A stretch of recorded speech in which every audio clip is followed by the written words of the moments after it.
गणित कक्षा 12वीं NCERT प्रश्नावली 1.3 प्रश्नावली 1.3 इसमें है फलनों का संयोजन यानी कंपोजिशन ऑफ फंक्शन। तो इसकी परिभाषा है कि f यानी दो फलन हैं, यहाँ दो या दो से अधिक फलन, तो f जबकि a to b तथा g है जो फलन वो है b to c यानी b से c है, दो फलन हैं, तब f और g का संयोजन गोफ द्वारा निरूपित होता है तथा फलन g गोफ जबकि a to c इसको क्या लिख सकते हैं कि गोफ x बराबर g ऑफ fx जहां all x belongs to a। यह इसकी परिभाषा है। इसको हम उदाहरण से समझें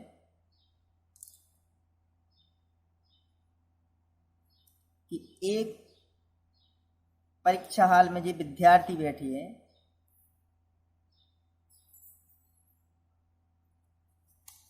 बोर्ड द्वारा परीक्षा आयोजित होती है, यह कहलाया बोर्ड और ये कहलाए शिक्षक।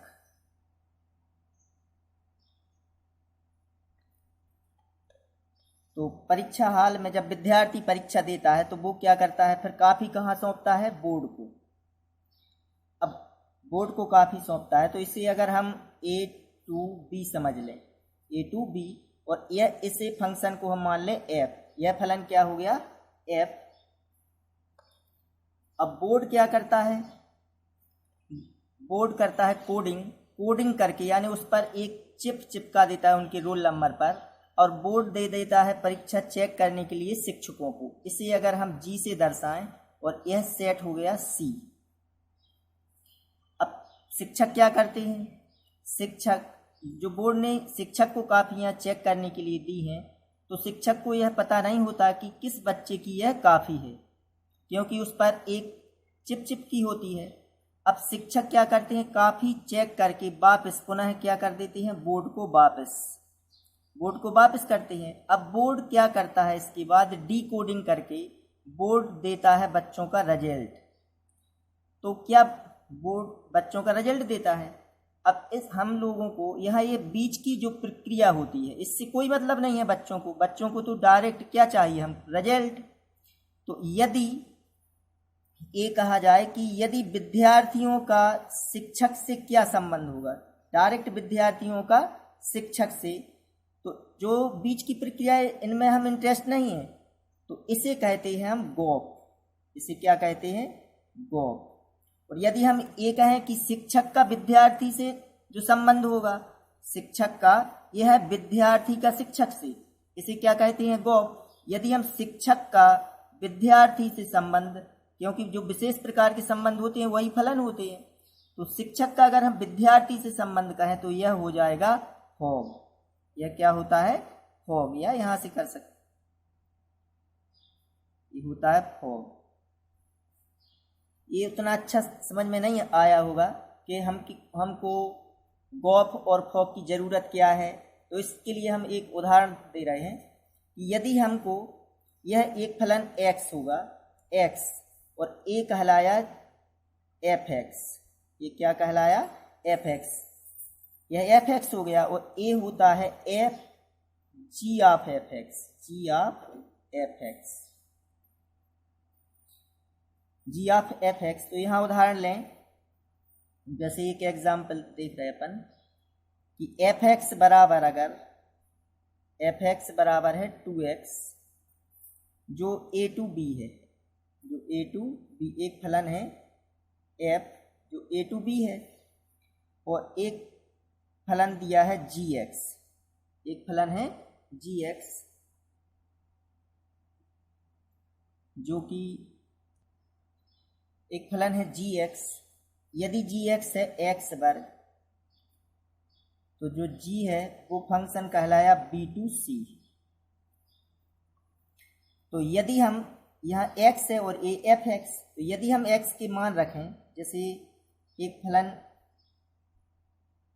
यदि x के मान हम 1 2 3 रखें, जैसे ये हो गया a, मान लो 1 2 3, और एक फलन है बी और ए है सी। तो अगर हम x की जगह यहाँ 1 रखें, देखो x की जगह पे f(x) बराबर क्या है, यहाँ f(x) बराबर है 2x। अब x का मान यहाँ 1 रखें, f1 तो 2 गुणित 1 बराबर क्या आ जाएंगे 2, तो ये 2 आएंगे। अगर हम 2 रखें, यहाँ 2 रखें तो 2 गुणित 2 बराबर 4 आएंगे। यहाँ 4, अगर 1 रखा तो 2, 2 रखे तो 4, 3 रखेंगे तो क्या आएंगे यहाँ 6, यहाँ 6 आ जाएंगे।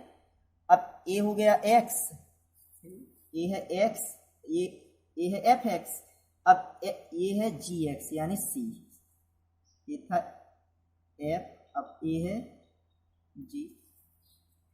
अब यदि हम gx में, अब gx निकालें, gx कितना है x वर्ग, gx है x वर्ग, x का मान यहाँ j है gx b2c। यदि हम यह 2 रखें, jx के मान कहलाया g फलन g में, तो x का मान यहाँ हम क्या रखें 2, तो देखो gx बराबर, या ये है gx बराबर क्या है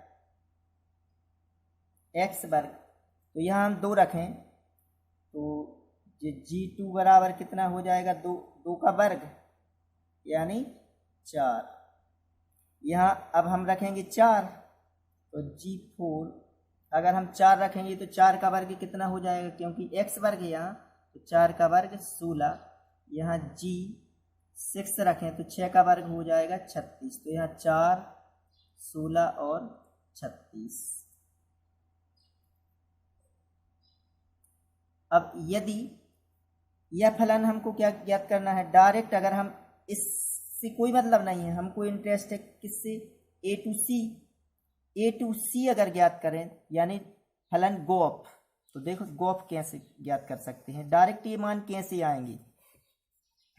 अगर हमको गोफ ज्ञात करना है, गोफ यानी ए टू सी, तो ये गोफ फलन होगा जो होगा ए टू सी, यानी x की जगह गोफ x को लिखते हैं हम g of f(x), g of f(x), तो देखो किस प्रकार निकलेगा ये g ऑफ f(x). अब f(x) की जगह f(x) का मान देखें कितना है, f(x) का मान है 2x, तो जी बन जाएगा g यहाँ 2x, g2x आ गया।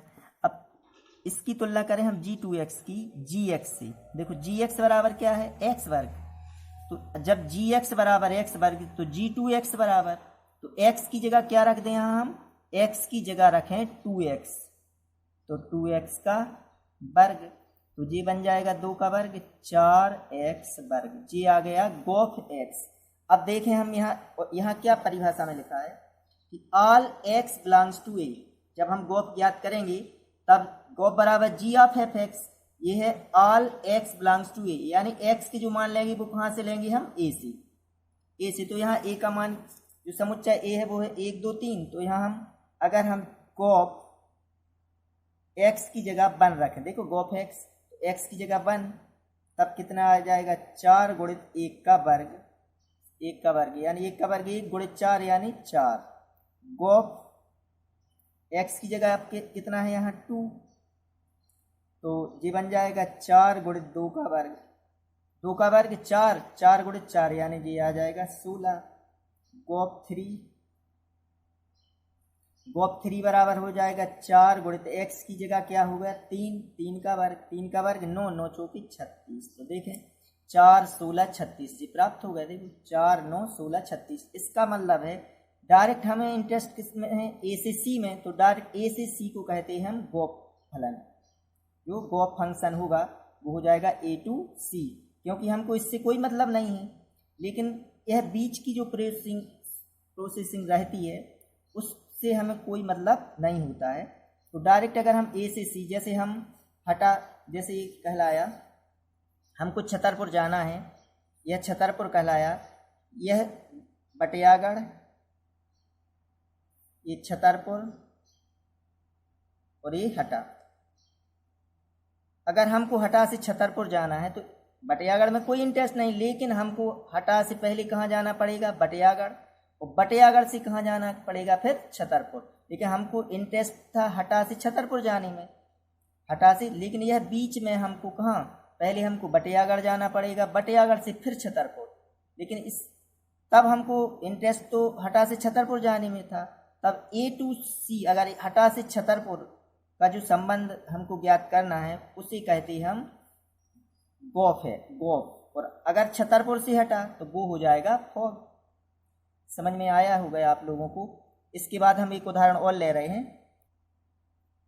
तो एक एग्जाम्पल और लिया हमने कि f(x) बराबर cos x, जो कि f जबकि r से r, यानी इसका डोमेन भी रियल नंबर है और कोडोमेन भी रियल नंबर है। एक है अपना gx फलन जो कि 3x वर्ग जो है g, जबकि r से r, ये भी real number two real number, यानी इसका डोमेन भी रियल नंबर है और कोडोमेन भी रियल नंबर है। तो गॉफ और फॉग किस प्रकार ज्ञात करेंगे? तो ये गॉफ, इसको लिख सकते हैं हम g ऑफ f(x), g गॉफ x भी लिखते हैं इसको। तो इसे अब क्या लिख सकते हैं अपन, g of f(x), g of f(x), गॉफ को लिखते हैं g ऑफ f(x). अब यहाँ f(x) का हम मान रखें,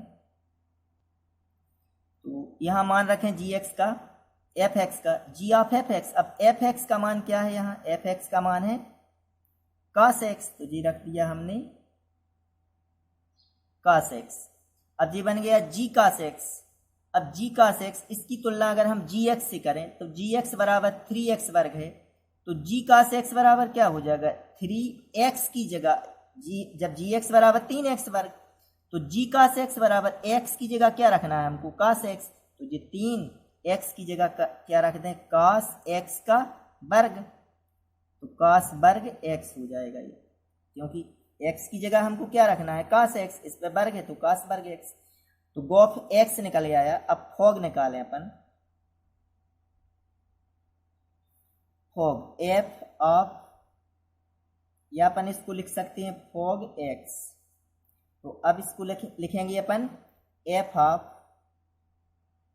gx, f ऑफ gx। इस प्रकार लिखना है, समझ में आया? कि गॉफ को g ऑफ f(x), तो g ऑफ, तो g अलग करके g f(x), और इसी प्रकार फॉग को किस प्रकार लिखना है? f फॉग बराबर होता है फॉग x। अब f of g, f of gx। अब gx की जगह यहाँ हम मान रख दें, तो f, अब gx का मान कितना है यहाँ? 3x वर्ग, तो ये 3x वर्ग रख दिया। अब ये बन गया f 3x वर्ग, तो इसकी तुलना करें f(x) से, तो f(x) बराबर क्या है? cos x, f(x) बराबर cos x। तो f(x) की जगह 3x वर्ग है, तो जहाँ x है वहाँ क्या रखना है हमको? 3x वर्ग। तो f(x) बराबर cos x, तो x की जगह रखें हम 3x वर्ग। तो ये f(x) से तुलना कर रहे हैं, तो ये cos x की जगह क्या रखा हमने? 3x वर्ग। तो क्या यह और यह बराबर है क्या? नहीं, क्योंकि सामान्यतः ये दोनों बराबर नहीं होते। सामान्यतः गॉफ बराबर नहीं होता फॉग के, लेकिन इसमें हमने सिद्ध भी कर लिया कि ये दोनों बराबर नहीं है। यह हमने एक उदाहरण NCERT की पुस्तक का उदाहरण 16 समझाया है, ताकि यह भी समझ में आ जाए और उदाहरण 16 भी आपका कंप्लीट हो जाए। तो चूंकि गॉफ बराबर नहीं है फॉग की, सामान्यतः यह बराबर नहीं होते। इसे हम दूसरी विधि से भी कर सकते हैं। देखें आप लोगों को कौन सी विधि समझ में आएगी, हम वही कर रहे हैं। इसमें थोड़ी अपन यहाँ गलती हो सकती है कि g ऑफ cos x, तो g ऑफ cos x है, तो gx से तुलना करें 3x वर्ग, x की जगह cos रखा, तो इसमें गलती हो सकती है। लेकिन अगर हम प्रतिस्थापन से करें, जो कि हम करने वाले हैं इस एक्सरसाइज में, तो देखो गॉफ को किस, जी गॉफ, इसको लिखेंगे हम g ऑफ x, गॉफ x बराबर g ऑफ f(x), वही रिपीट कर रहा है बिल्कुल। तो देखो जी g f(x) की जगह f(x) का मान रखें। f(x) का मान क्या है? cos x। यहाँ तक तो बिल्कुल एक सा है। अब यहाँ से प्रतिस्थापन कर दें, यदि हम cos x की जगह पे प्रतिस्थापन कर रहे हैं हम। cos x बराबर t माना हमने। cos x बराबर t, तो ये क्या बन जाएगा? gt। ये बन जाएगा, cos x की जगह हमने t रख दिया तो ये gt। अब इसकी तुलना करें gx से। जब gx बराबर 3x वर्ग तो gt बराबर, जब gx बराबर 3x वर्ग तो gt बराबर हो जाएगा 3t वर्ग। यही हो जाएगा। जब gx बराबर 3x वर्ग तो gt बराबर हो जाएगा 3t वर्ग। अब t की जगह t का जो मान अपन ने रखा था वह वापस कर दें, तो 3t की जगह क्या रख दें? cos x। तो 3 cos x का वर्ग यानी cos वर्ग x। देखो वही आ गया। इसी प्रकार हम fog को क्या लिखेंगे? f of gx। तो अब यहाँ f gx का हम मान रख दें, तो gx का मान कितना है? 3x वर्ग। अब अगर हम 3x वर्ग को प्रतिस्थापन कर दें, 3x वर्ग बराबर u मान लें, 3x वर्ग बराबर u, तो ये बन जाएगा fu। तो जब fu, तो fx से तुलना करें इसकी। fx बराबर cos x, तो fu बराबर fx बराबर cos x, तो fu बराबर हो जाएगा cos u। अब u का मान वापस कर दें अपन, तो ये cos u का मान 3x वर्ग। देखो j और j दोनों फिर बराबर नहीं आ रहे, तो देखो यहाँ भी cos 3x वर्ग। तो ये ज़्यादातर अच्छी विधि है प्रतिस्थापन विधि, इसमें कहीं गलती होने के चांस नहीं है। तो यह प्रश्नावली हम इसी विधि से करने वाले हैं। आप लोग इससे भी कर सकते हैं और इससे भी कर सकते हैं, तो जो आप लोगों को अच्छी लगे उस विधि से आप लोग क्वेश्चन कर सकते हैं। क्योंकि सामान्यतः ये गॉफ और फॉग बराबर नहीं होते हैं, तो गॉफ बराबर नहीं है फॉग के। और इसमें एक और चीज़ पूछी गई है व्युत्क्रमणीय। तो व्युत्क्रमणीय कब होगा कोई भी फलन? जबकि वह एक एक ही हो और आच्छादक हो। व्युत्क्रमणीय फलन जबकि वह एक एक ही हो और आच्छादक हो, तब फलन होगा व्युत्क्रमणीय।